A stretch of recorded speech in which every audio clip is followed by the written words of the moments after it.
2017 meeting of the Woburn Planning Board. If we could have roll call, please. Mr. Kevin Donovan. Mr. Bob Doherty. Here.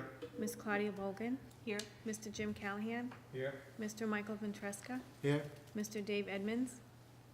Chair Carolyn Turner. Here. First up, under subdivision approval not required plans, we have 32-36 Cabot Road. The applicant is 36 Cabot Road LLC. Yes, Madam Chairman and members of the board, this A&R plan is a redivision of two lots that are owned by the same party, 36 Cabot Road LLC. The lot would be redivided into a total of 4 lots, 2 of which are labeled not buildable lots and would not be considered buildable. The 2 other lots that would be created would have a total a total lot area on Lot A of 15.26 acres and Lot B of 6.25 acres. More importantly, for A&R purposes, both of those lots A and B, which would be building lots, in fact, meet the frontage requirement of zoning, and so are entitled to endorsement as an A&R plan. So moved. Second. Motion by Bob to accept the director's recommendation, second by Claudia. All those in favor? 5-0 carries. Thank you.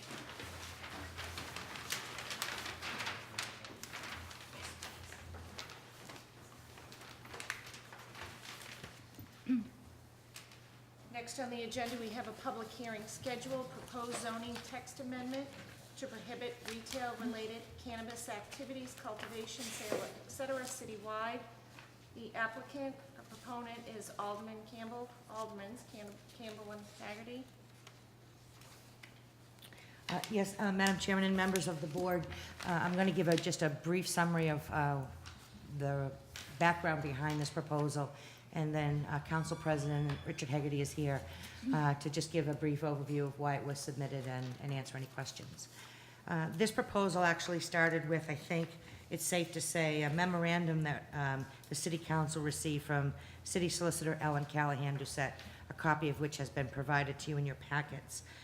It relates the essentials of an Act H3818 that was adopted in June that clarified a number of things related to the passage of so-called Question 4, which is more properly referred to as Mass General Law, Chapter 94G. In particular, her memorandum noted that the legislation provided some clarity to communities on how to deal with the question of the retail sale of marijuana, which is due to become legal in July of next year. And the Act, in fact, clarified that in communities like Woburn, where Question 4 was not approved by a majority of the voters, that a vote of the local legislative body, i.e. our City Council, could in fact amend the ordinance to limit or ban the sale and manufacture of recreational marijuana, as long as such an ordinance was adopted prior to the end of 2019. Prior to this act, it appeared that the only way to prohibit the sale or manufacture of retail cannabis would have been by a referendum vote of the general population. So with the clarity that in fact our City Council could take an act to amend our zoning ordinance, I believe that's why Alderman Campbell and Haggerty have proposed this amendment, and I would ask Alderman Haggerty to take the floor and provide a little more info. Thank you. Thank you, Madam Chairman. And again, just to reiterate, the planning director eloquently stated exactly why we're here. The city solicitor provided us with some guidance after the House and Senate compromise bill that passed the end of June and was subsequently signed by the governor relative to Question 4 that was on the state ballot last year, essentially legalizing recreational marijuana in the state. So we had the option to put this on the ballot initially. That's what we were going to do last spring. Once the compromise bill came out, it gave us the option, because of the fact our community had voted against recreational marijuana, it gave the legislative body the option to take action from a zoning perspective independently, of course with your blessing. So at any rate, that's why we're here. We feel strongly that we want to respect the will of the voters. They supported, or they did not support, rather, the recreational use of marijuana, the manufacturing of recreational marijuana, or the cultivation of recreational marijuana. and therefore, we're respecting their will and putting some zoning changes into effect to do just that. Just as a comment for the public at home and also for you, that this has no effect on medical marijuana in our community. That remains under our zoning and is still, of course, allowed with different parameters. So with that, happy to answer any questions you might have. Any questions from the board? Mike? Yeah, Alderman Haggerty, I just have a question, and I like this. I think we're kind of going along with what the city in general voted upon, and, you know, I'm in support of this. The question I do have is pertaining to, there was something about another question appearing on a ballot, in the future ballot.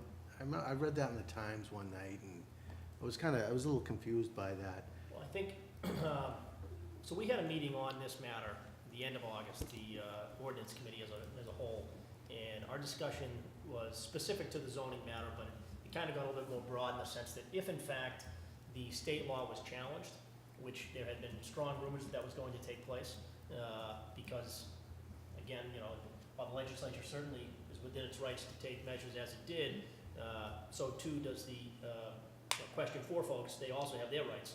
So if they were to challenge the way that the legislature changed the law, and in fact that would be upheld, then we would be back to square one where legislative action wasn't enough, and as the planning director indicated, then it would require a vote by the populace.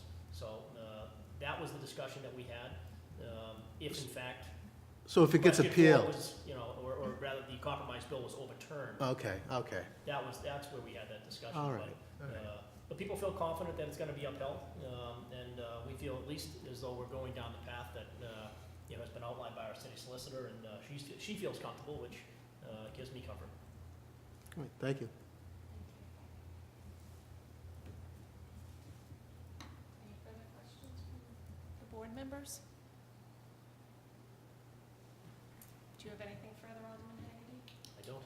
Thank you very much. Thank you. This matter is scheduled for a public hearing. If there are any members that would like to step forward and address the board at this time, please do so.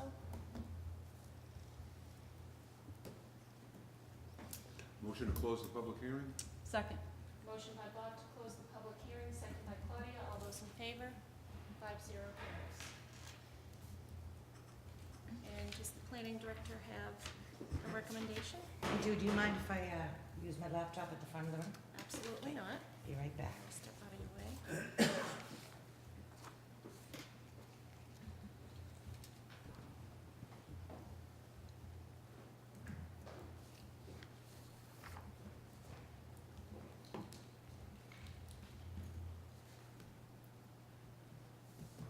It's gone now. I think if you enter, it might come back. Well, might be a shorter presentation. Yeah. than I planned. See what you might be able to do while I start, if you wouldn't mind, Karen, thank you. So I'm gonna give Karen a second to help me out here and see if we can get this called back up. Nothing has gone right today. I even smashed the front of my phone and ruined the screen, so it's one of those days. Anyway, I'll give her a second, and if it doesn't work, then I'll just talk my way through this. I had found a public service ad as I was doing some research.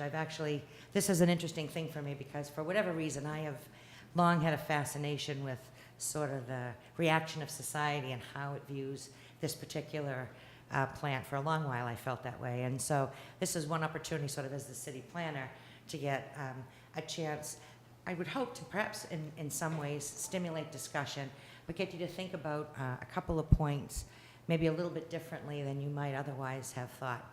I'm going to ask that we start this thing. It's about a minute. Hold on. It's about a minute and 30 seconds long. It does have kind of an odd, disturbing part. So if you're at home watching this and you have your little kids, I want you to just turn this off for a minute, 30 seconds, because there is an odd spot to it.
So, why did I show you that? Well, I'll get back to part of it in a second.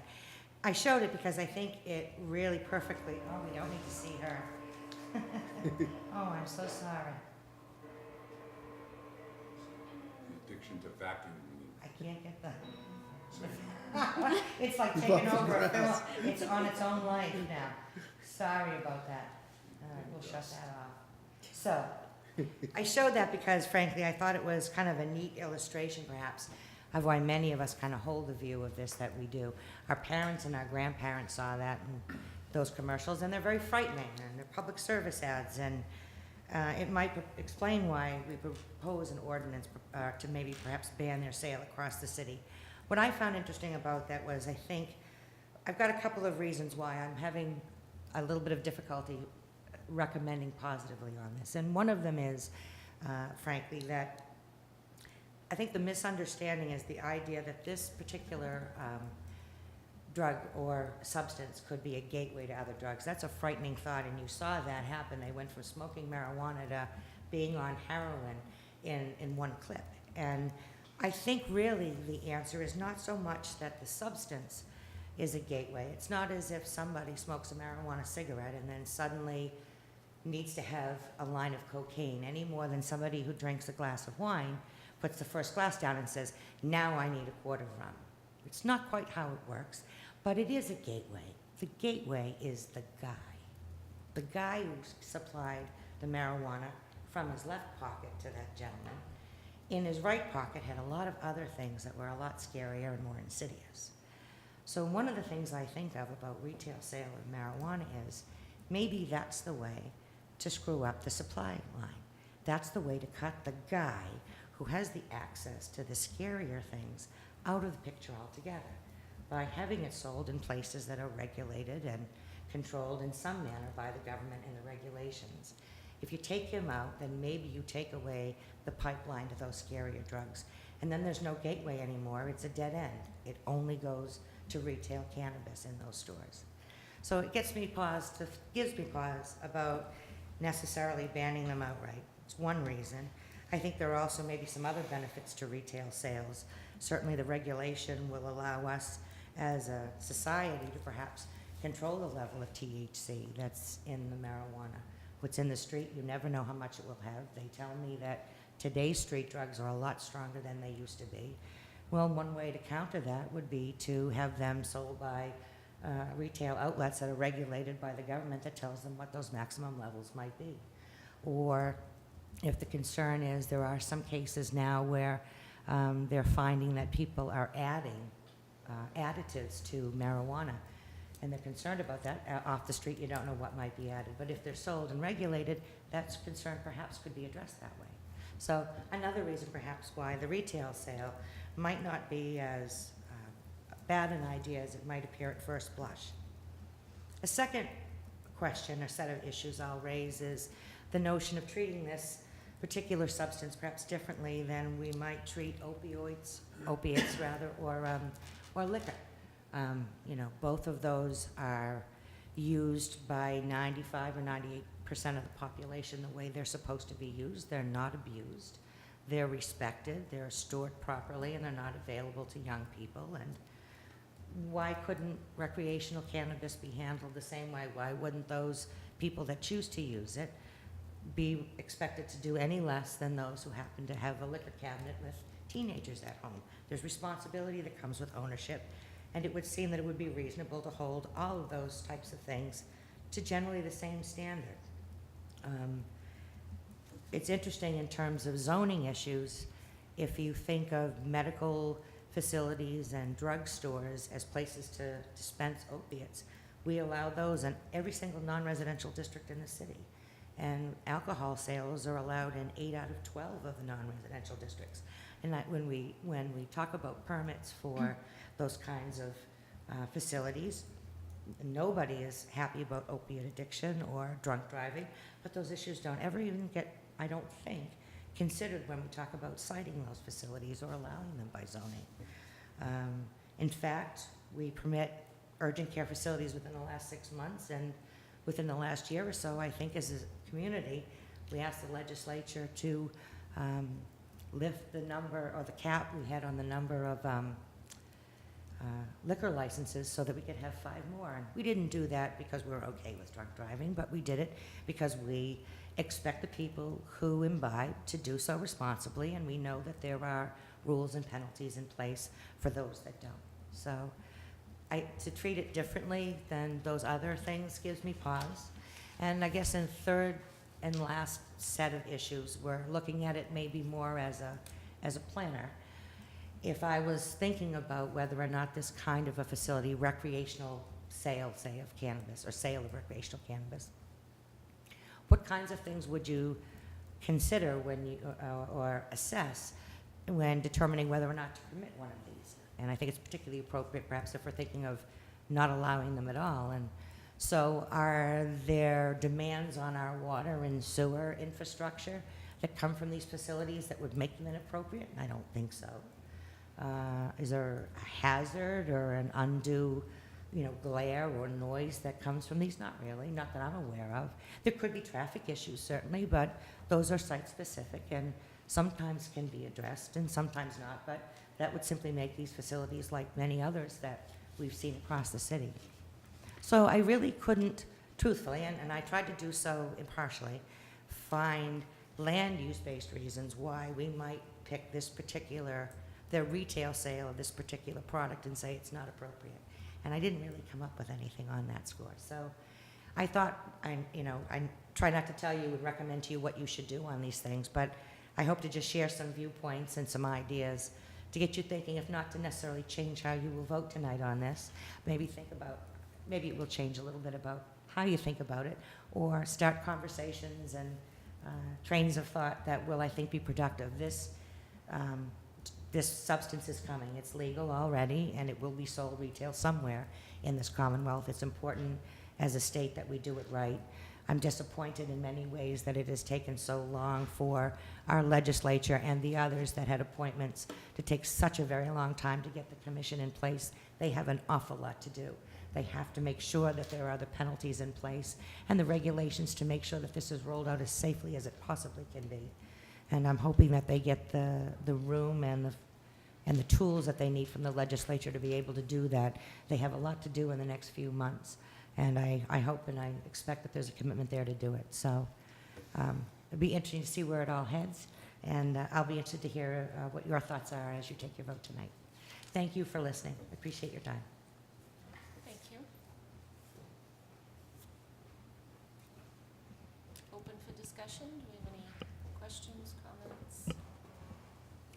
Well, I just have a comment. I mean, when this was put on the ballot, that was the argument, when the question to allow the recreational use of marijuana was put on the ballot. That was the big argument, is it truly a gateway drug, is it not?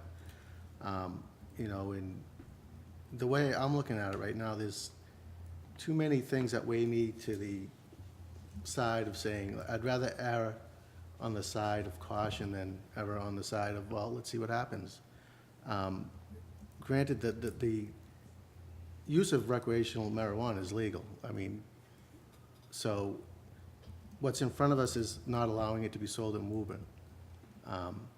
And I know when we had an amendment to our zoning ordinance to allow this somewhere, we were kind of grappling with that. Well, do we put it over here? Do we not put it over there? And, and I just thought, right after that, I go, let's just not allow it, the sale of it. So that's kind of, and, the people, also in the back of my mind is the people of Woburn voted against legalizing it for recreational use, and I kind of want to, go along what the city in whole recommended. But also, again, the whole adage or the whole argument, being a gateway and not being a gateway, to me, it's there's too many unknowns, and there's, if a police officer pulls somebody over that's high on pot, it's how they, there's no way of knowing how high is high and, what's that? I know that's a lot of, there's, now they have to have special police officers that can tell if someone's high under marijuana or not, and it's just, to me, it's just too you know, people are distracted drivers enough with cell phones and whatnot, and, you know, just, this is just an added risk to me. That's the way I'm thinking of it. And, you know, trust me, I grew up in the 70s. You know, I didn't fall off a turnip truck, and I've seen it, and I've seen it, you know, ruin some lives. So I don't know, I'm having a tough time with, I agree with what's in front of us. That's kind of where I'm at. That's my opinion. Thank you. Any other comments?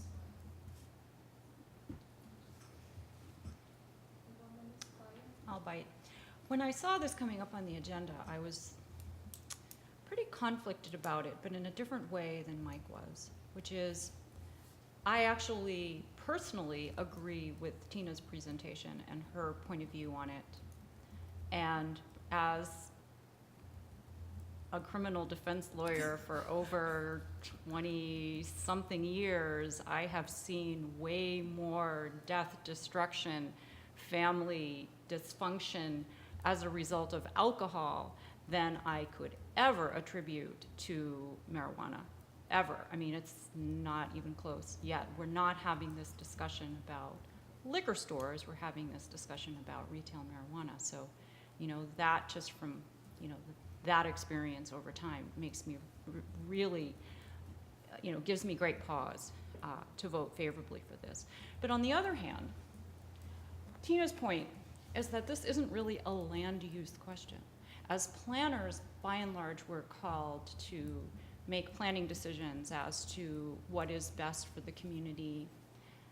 Not in quite this way. We're called to look at neighborhood patterns. We're called to consider, you know, traffic and the roadways and utilities and all of the sort of physical manifestations of things on the ground. We're, you know, are we really called to make a decision on, is it morally and ethically and principled to have marijuana sales in Woburn or not? That strikes me as a voter issue. And as an appointed board, I feel very conflicted about putting my own personal viewpoint on this issue when it's really a voter question. Do I agree with what the legislature did in terms of changing the ballot question, allowing cities and towns who voted against this initiative to be able to more easily not allow the sales within the city limits? Personally, I don't. But did the legislature make that law, and is that law currently in force? And as far as I know, is still a good law? It is. And as anyone who's watched me on this board for as long as I've been sitting here knows that I'm generally not a vote for, I mean, against a project or against a petition because I don't like the law and decide to make a vote on that basis. That is not my style. And to start now seems, after 20-something years on this board, seems a bit much. So I saw this come up on the agenda, and I really appreciate that Tina took the time and you know, put herself out there and put that position together, because I do feel that that is, you know, from my point of view, the more principled position based on my life experience. But that isn't really important.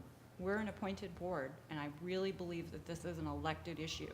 And if my vote no could change the situation, you know, I'm not sure whether that's a good thing. So that's where I sit, and I'm still struggling with how to vote on this issue, whether to, I certainly won't vote yes.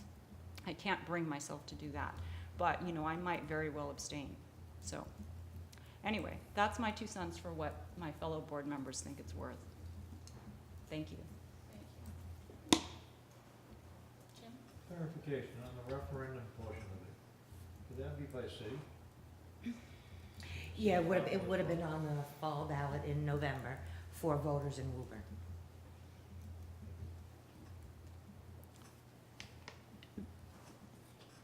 Madam Chair, Yes. I have a question for Tina. Do we know how our neighboring communities voted? You mean in terms of how they voted on question 4? Right, yes, Oh, I'm sorry. no, but there is a great link to a website I found today that it literally, you can just move your cursor over every community in Massachusetts and find out exactly how many voted yes and how many voted no. I can send that to you Yeah. after this No, evening. I just was curious, because, and if, you know, neighboring towns, if they follow this, Generally speaking, there was a ring that included Woburn that had quite a few votes that didn't carry, that the result was no on 4. Not by much, typically, but by 1 to 5 percentage points. And then almost the entire western part of Massachusetts was all yes. that's a shocker. There was a mix of yes and no on Cape Ann, North Shore. The major cities all voted in favor, but Peabody and Danvers did not. And then I checked, there was Interesting. all of the islands, there were some no's on the Cape, but all of the islands were yes. It was kind of an interesting pattern to kind of see it on a map. I'll send the link Because tomorrow. I'd be interested in see, like, what, worst fear is that, okay, Woburn, this doesn't go through, and Woburn's got a place that sells it. And next thing you know, everybody from the neighboring towns, the towns that don't sell it, are all flocking to the city, and it's a nightmare to try to get anywhere, because, It's like everybody's the new getting high IKEA. yeah, that's kind of what I was kind of getting at. I'll see if I can call that out.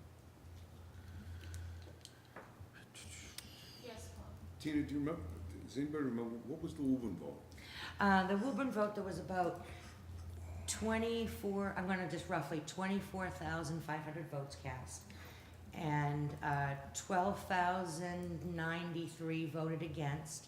I'm sorry, 12,093 voted in favor, and 12,340 voted That's against. what I thought, it was very close. It was very close. It was 1 percentage point difference. It was about 250 votes out of 24,500 cast.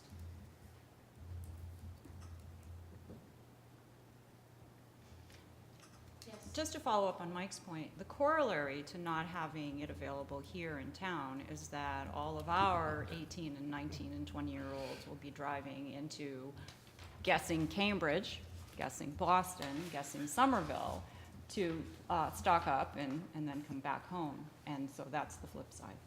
So, I do understand Mike's point, and I understand how, reasonable minds can differ on this issue for sure. And clearly, this is one of those 50-50 or very close to 50-50 split sort of things that seem so common in our political discourse these days. So, that's just another, potential difficulty here in terms of us as a appointed body making a principled recommendation to the city council, which is of course an elected body and has to answer directly to the voters. And I can certainly understand why in the situation that they're in with, although not by much, a majority vote in the city to not allow this. I can understand, their point of view. But I don't know what that vote's going to be. Again, it was very close, 50-50, 49.5, 50, I'm not making a foregone conclusion, I guess. But again, I'm not sure how much of a planning decision it really is, so I'm still stuck there. Thanks. Paul? Yeah, I couldn't agree more with Claudia that I believe this is not a planning decision.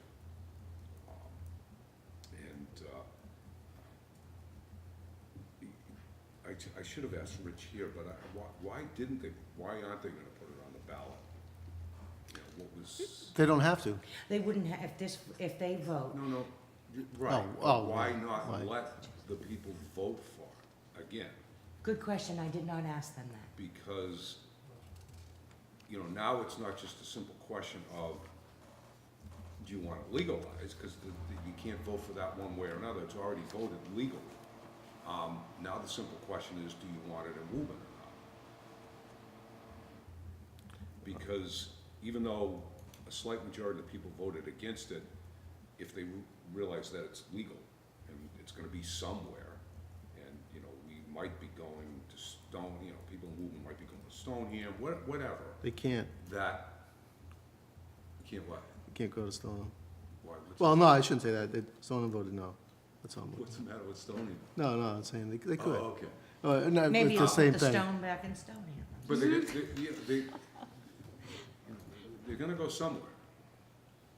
they're gonna go somewhere, and if we don't have it here, we're basically losing the tax dollars, which is the bottom line.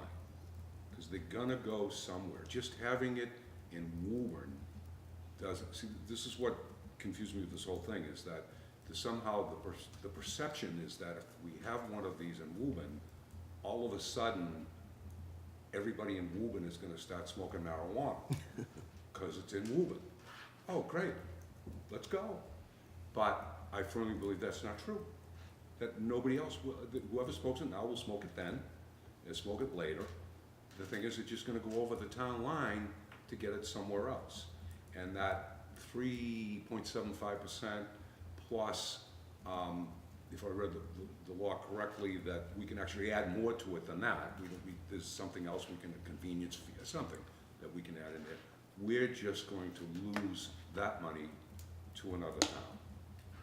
And nothing else will be solved. But to get back to what I said, you know, I do believe with Claudia, I think this is a thing for the people of Woburn to vote for one way or another, not the planning board, or the city council for that matter.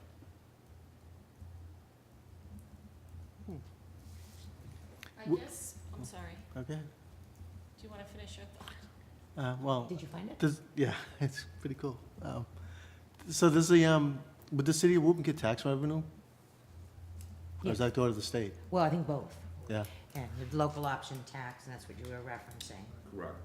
On top of the state. There's actually, if, I think it was 3.75% comes directly to the city. But then the city also can impose an optional tax. Oh, okay. Yeah, okay, I remember reading that, yeah. 2 to 3%. So there could be Okay. a couple I more thought that was just percent to the coming this state. way. And I think the state percent is 15, is that what they landed on legislatively? For the state, Yeah, I think theirs is 15% it's, tax. it's up there, yeah. I'm not sure, maybe it's 12. 10.75, 2 to 3% for the local, for a total of 20%. I also am a big believer in what Tina had said earlier, is to get it out of the hands of the people that are making, the wrong people making the money on it. Not that anybody should be making money on drugs, but right now it's the wrong people making the money on the drugs. You know, you need to get it away from them. The other thing she talked about was the quality of the product that's out there now. She's right, you don't know what's in it anymore. You know, you hear these stories about these kids that are smoking it that are going nuts because whatever it is they're putting into it does that to you. I'd like to see that go. I'd like to see that stuff too, and I think the only way to stop that is to actually police it and control it. How it's made and where they get it. So I'm also conflicted. My thoughts are on a couple of the comments. One, as far as, and I appreciate Tina's comments, and I agree with respect to a gateway and the additives that go into the marijuana, and I agree to the extent that if it's regulated, it would all be in a better place because you didn't have it in the hands of other people that were adding it or whatnot. However, having said that, if you have a retail business and they sell it, who's to say that those same people aren't gonna add it? However they buy it, however it's distributed, can those same people add to that and resell it? Number one, and I don't know if that's necessarily the case, but just a thought. My other comment was more, Claudia, you mentioned the fact that over history, and you've seen the cases as far as destruction to families, accidents, whatnot, and they're alcohol related. I guess the counter position to that is alcohol has been legal. We have a substance now that hasn't been legalized. So now we have something that's legalized, more ready available. Are those numbers going to increase as far as incidents or accidents or destruction of marijuana? And I guess I would err more on the position of Mike, and I would be inclined to vote in favor.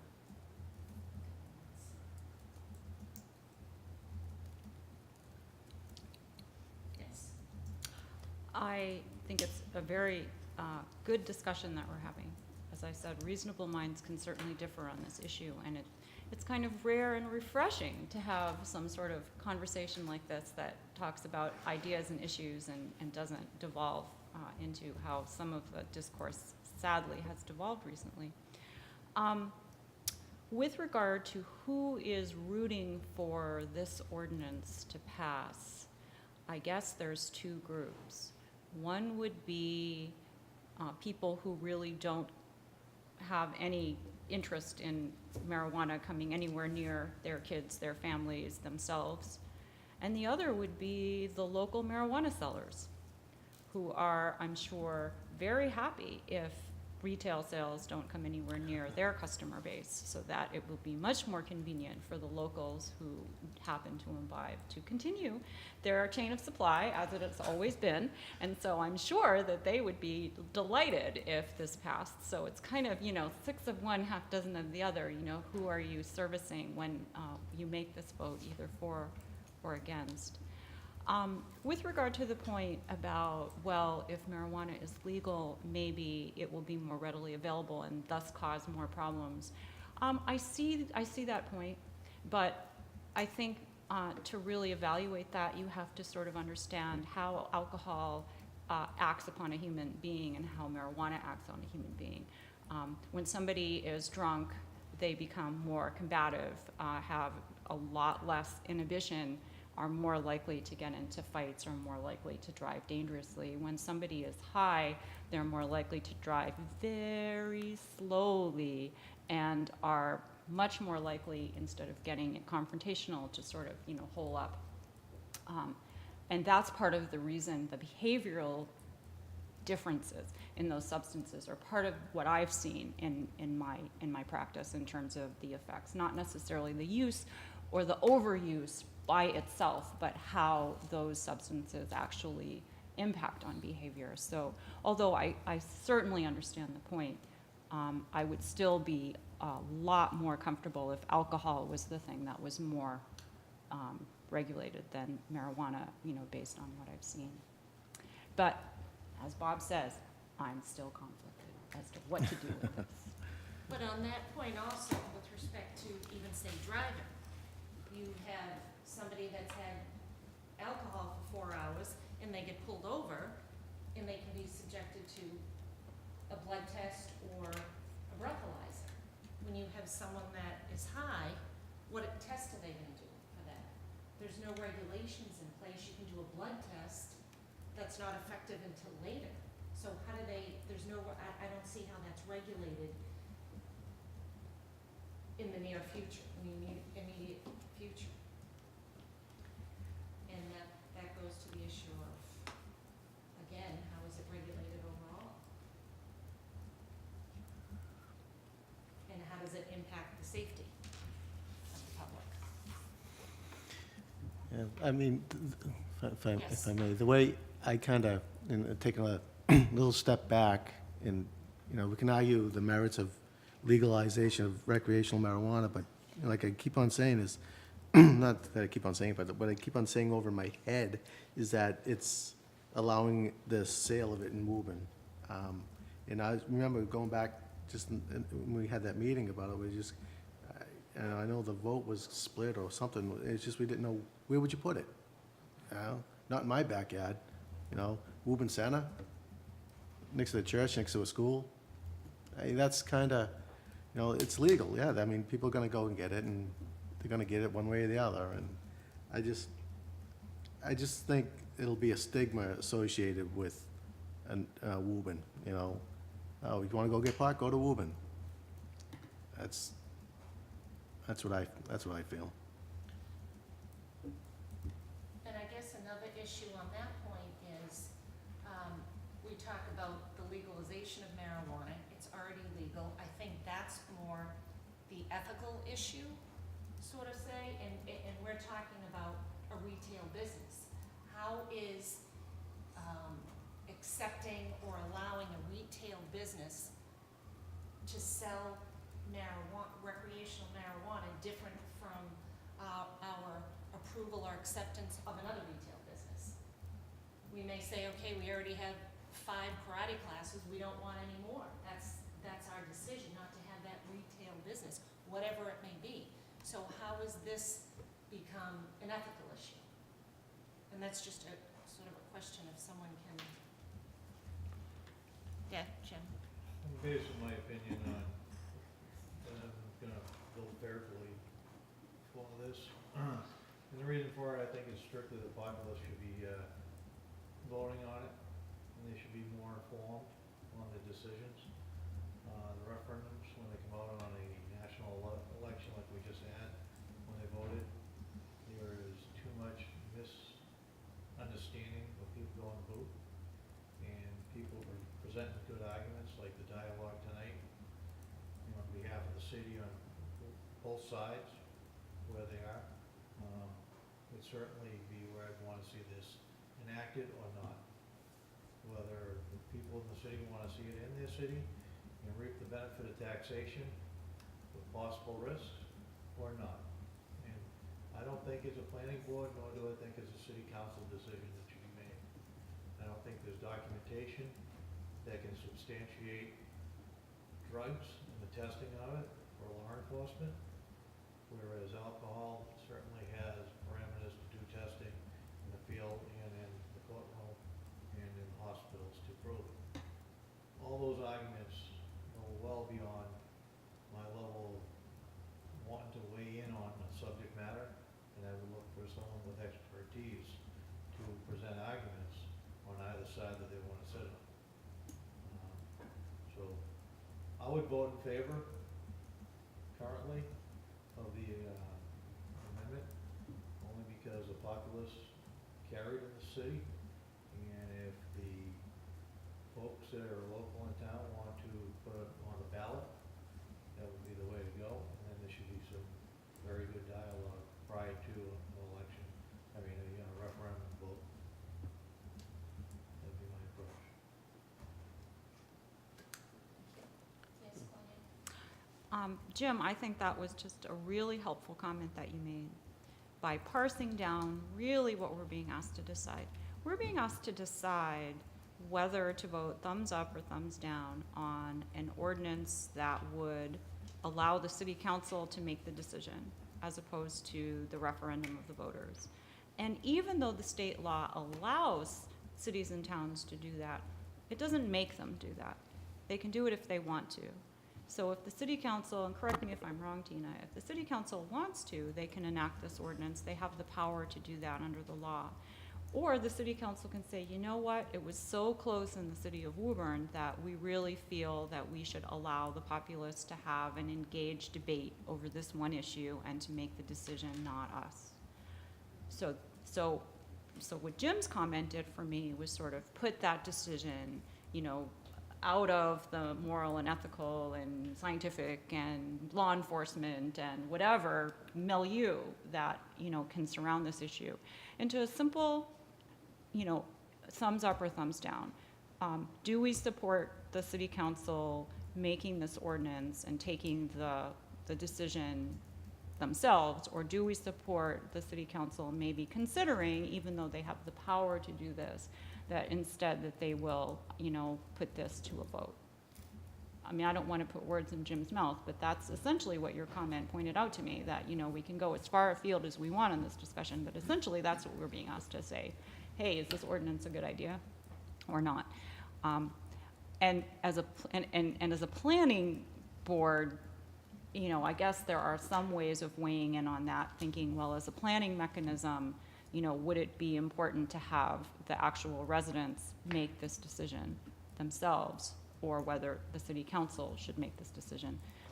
And, that's still a really flimsy basis to make a planning decision. That seems still to be more of a political decision, but at least it's a more narrow one.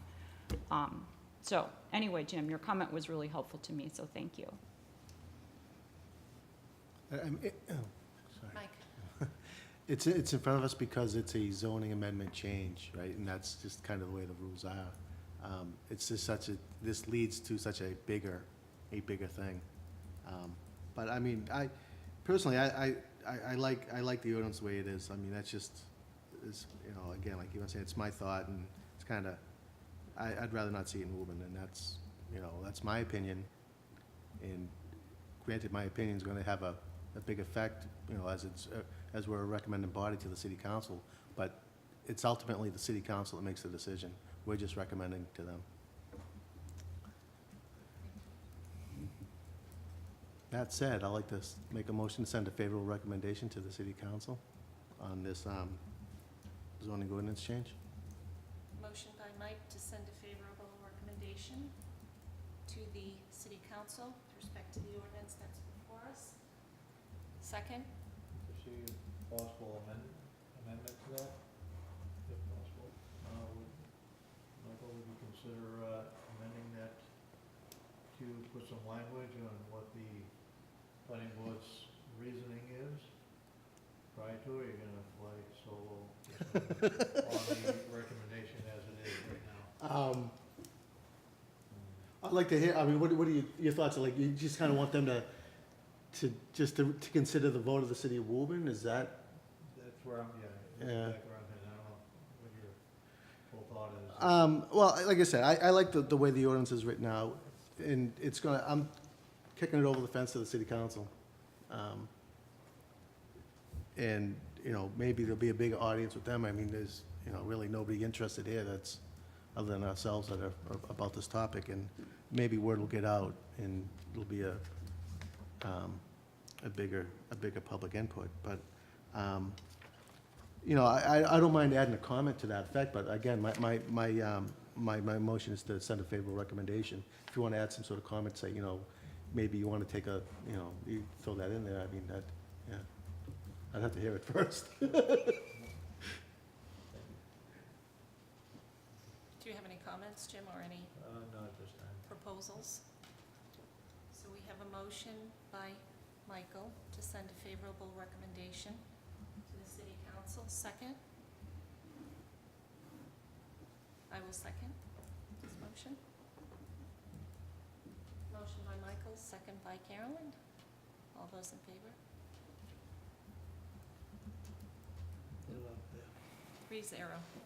3, 2? Do you abstain, Claudia, or are you? No, I'm gonna vote no. 3-2. Thank Thank you.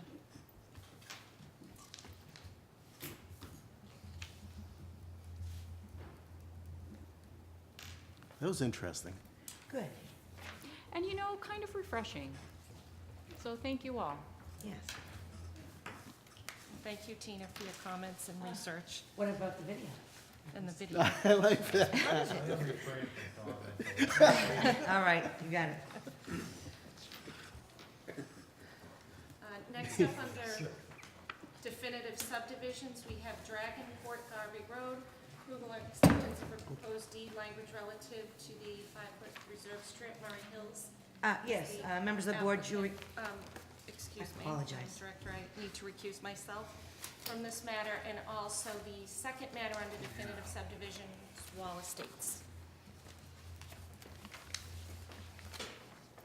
And I would be asking Mr. Van Tresca to step forward. You coming back to the minutes, or you both are out? Thank you.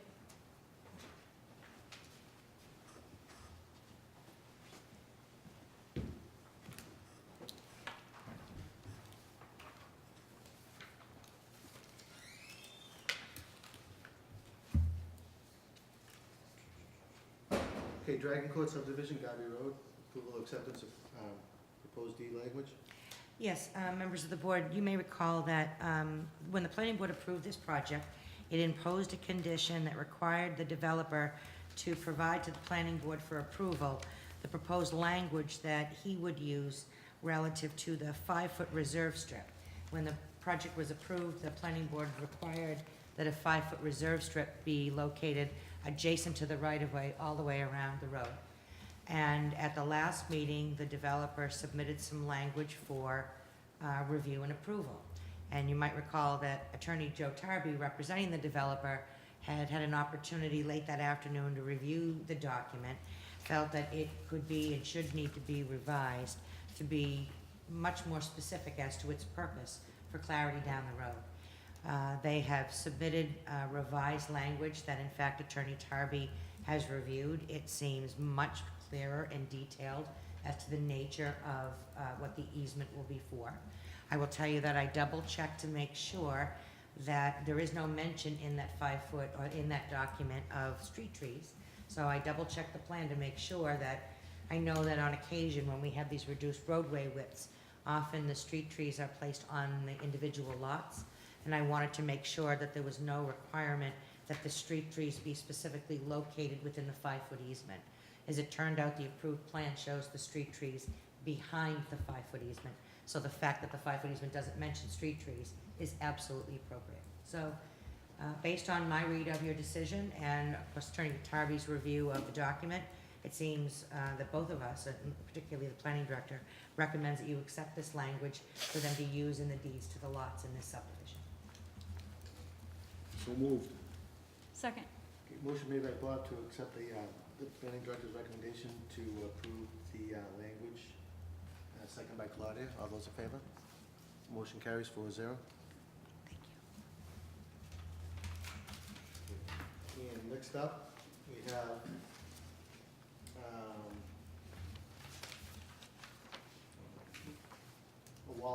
Yes. Wall Estate subdivision, a report on progress towards completion.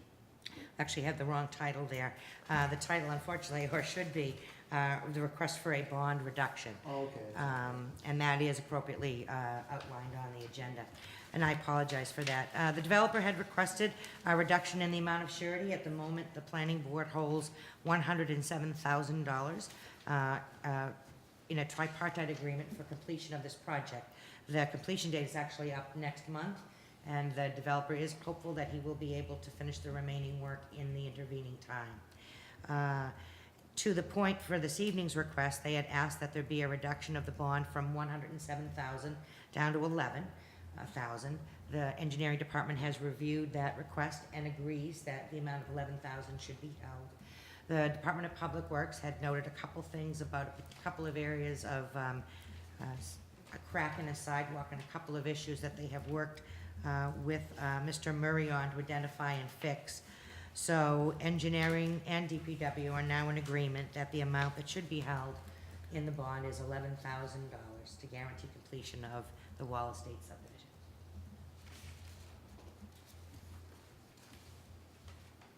Do we need a motion to accept that? Yes, please. So moved. Second. Motion made by Bob, second by Claudia. All those in favor? Motion carries 4-0.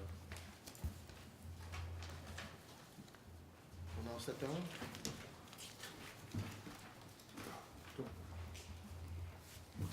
Dethroned already.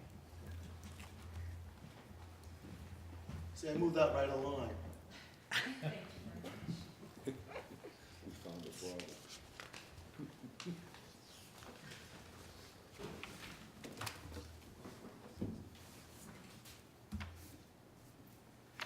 Next up, we have the approval of minutes from the August 8, 2017 meeting.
Motion to accept the minutes from August 8th, 2017. Motion to accept the minutes by Bob, second by I'll second. Mike. All those in favor? 5-0 carries.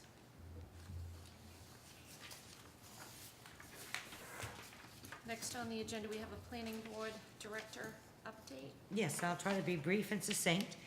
Just wanted to let you know that we have a full agenda at our next meeting on September 26th. It kicks off right now, a scheduled site visit at 6 PM at 24 Flag Street. That's the two-lot subdivision, or one new lot, but two lots total.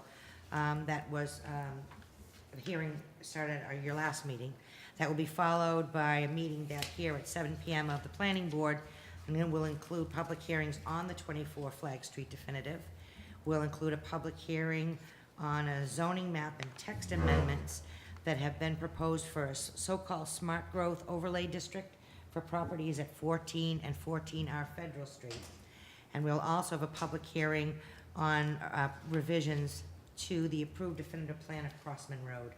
They're making some modifications to the underground drainage scheme and installing a retaining wall where there was not one before on one of the lots, making some utility changes. Just to let you know that with respect to the 14 and 14R Federal Street Smart Growth Overlay, we did bring you, because of its size, we brought for you tonight the proposal, and we'd like to give it to you to take home, so you'll have it for a couple of weeks. It'll be easier and give you some time to read it. It's pretty thorough and pretty thick, so we'll distribute those tonight at the end of the meeting, FYI. I also wanted to mention under this point that I'm very pleased to tell you that, as you know, we had approved a housing production plan and worked very hard on that. Planning board approved it, the city council adopted it, and on August 3rd, the zoning board of appeals filed its decision on 200 Presidential Way, and that's 200 units, of which 25% will be affordable. But that project and another one at 43R Mill Street that was approved shortly before that by the zoning board were enough to allow us to petition the state to certify us under a housing certification plan that we have in fact produced at least 1% of the affordable housing units that we need in the city. And we were able to do that in short order, and we are now certified, which means we are in safe harbor from 40Bs for 2 years. Doesn't mean we will not get a 40B application, but it means that any 40B application that comes in really has to be sort of the vernacular friendly 40B. If the community feels it's not a good fit, the zoning board of appeals should feel very comfortable saying no, because the presumption now is that the city of Woburn is working very diligently to reach its 10%, and the presumption at the state level will be is that we should not be inundated and subjected to 40Bs that don't meet our zoning, because we are making significant progress to attain a 10% goal. So we should all be very proud of that, but also recognize that we've got a lot of work to do in the next 2 years while we're in that safe harbor, and have some breathing room to find ways to get to 10% and make sure that we stay over 10%, so that we don't have to go back to the days when a developer can come in with a 40B and basically dictate to us what the density will be. So, good news. Wanted to share. It is good news. When I read that, I was kind of like, oh no, what 40B's coming now? All of a sudden, I read it, oh, this is great. Yeah, it's good news. That is, it's a lot of work to do that. Now, I do have a question though, Madam Chair, if I may, to Tina. So we're at what, 8 3.7, yeah. something like that. So how many units is that to get to the 10%? So I'll tell you the Based numbers. on our, Well, I can't, units? okay, so say we have 16,100 dwelling units in the city. That means that to get to 10%, we need 1,600 that are considered affordable and meet the state's definition of affordable, meaning there's some restrictions that require they remain affordable for a period of time, not just happenstance. So in 2010, the city had 1,150 such affordable units, and it needed about 1,600. That's why we were not at 10%. So where it's more than 1,150, maybe now we're at 1,400 maybe, or 1,350. What we need to recognize, though, is that in about 2019, 2020, with the federal census, the number of dwelling units, and therefore the number of affordable units that are required to meet 10% are gonna change substantially, because they will reflect the development that's happened since 2010, in the last census. So all of the residential units that have been created in that time will be added to what now is 16,500. It'll be plus whatever housing units have been created since 2010. So the number is always gonna get higher on us. It will always be something we wanna eat. We don't wanna chase, we wanna stay one step Yeah, ahead of. yeah. Oh, that's good. Yeah. Nice, thank you. Welcome. And then I guess on a different topic, just to let you know, the mayor and I are hoping to get to the city council next week to give them a little more time, a little more info on this. But there's a couple of different studies that we're undertaking in the planning department with the help of MAPC. We had a short amount of money, about $5,000 that we had from the state as part of the Commonwealth Compact. I think I'm calling it the right thing, last year. Anyway, it was devoted to an economic development initiative, and we've elected to use it to do a sort of a short, I'll call it a study of the New Boston Street area, largely and mostly industrial now, low-slung buildings, 1970s. The New Boston Street Bridge is due to be constructed in 2021. It's For slated- real? For Yeah, real? for real. Where they're talking to Jay Quarry about trying to get the design finalized as fast as possible, so they might even consider fast-tracking and getting construction started earlier. It'll not perhaps change New Boston Street, but we hope it's a great asset. What will it do to that neighborhood? What are the businesses and the property owners facing? Are there things that are working? Are there issues and problems that the city needs to think about that they may or may not be able to help solve? Are there zoning problems? Are there issues with the land uses up there that we don't know about? So it's gonna be kind of a short and sweet meeting with the property owners and business owners, figuring out what's happening in that neighborhood, what's good, what's bad, how could we support it? Are there things we could do or not do to make life easier there? What are the potential economic development opportunities in the future that they might see? So it'll be fun and interesting to hear what they have to say, and it's, like I said, it's not gonna be an exhaustive study, because it's not a very big one, but it'll be interesting nonetheless, I think. Bigger than that, potentially, certainly, is the idea of looking at the whole Commerce Way, Anderson Woburn Station area. We've had two significant residential projects approved there, the 40B, but also the one that the Cabot and Forbes proposed at the former Fitzgerald Tile site, will be the former site. That's a lot of residential. Are there any other parcels up there that could or perhaps should be residential? Is what we have coming enough? Are there connections to get the people that are coming in the projects we know about? Are there enough connections to get them to the jobs and employment centers and shopping opportunities? What do we need to do in there? Are there opportunities for connecting to Michelin Station, you know, particularly in light of the third study we'll be doing, which is very focused on the Woburn Mall site. It's a property that we've heard off and on, has, you know, been ripe for purchase and not, and as it turns out, I guess last week, it was in fact acquired by a development team. I don't have any development plans, none have been filed, none have even been whispered about, but the thought is, what is the future of that parcel? Will it remain completely retail? Should it be, or could it be a mix of retail and residential, or office and retail? If it were redeveloped, how could you connect employers or employees to use Michelin Station to try to make sure that we don't lose that? We only get a couple of stops a day there now. It would be really great to make sure that that remains robust. It doesn't get a lot of use. Can it be used more wisely, either by the people on New Boston Street or at Michelin? So we're gonna be looking at all those things. There's 3 different studies over time. Some of them are 3 and 6 months, some of them are longer, 7 and 8. But I'll keep you informed, and all of them are gonna have public meetings, to which the planning board and the city council will just generally get notice to make sure that you're invited to attend if you'd like. Stay tuned.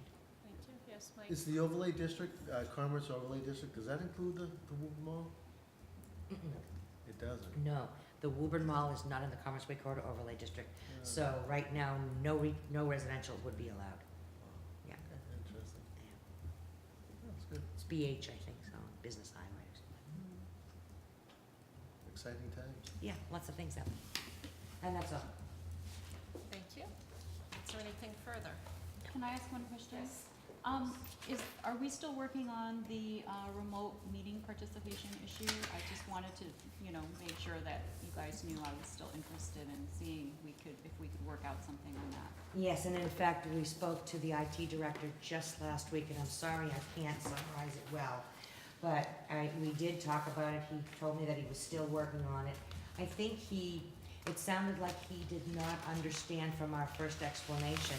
But in fact, with the remote participation, if you use video, it has to be both video that you can see remotely, but we also have to be able to see you and your responses remotely, and not just the board members, but someone who was sitting in the audience. So that was an added complexity. I don't think he fully appreciated at the beginning. He now has me grappling with that in particular, trying to Okay. find the best way, but he is still working on it. Alrighty, that's all I wanted to know, that it Certainly. was still in the works. It is. Thank you. Thank you. Any further questions or comments? Well, if there is nothing, I would make a motion to adjourn at 8:09. Motion to adjourn by Claudia, second by Bob. All those in favor? 5-0 carries. Thank you. I could, I'm not One really A&R sure.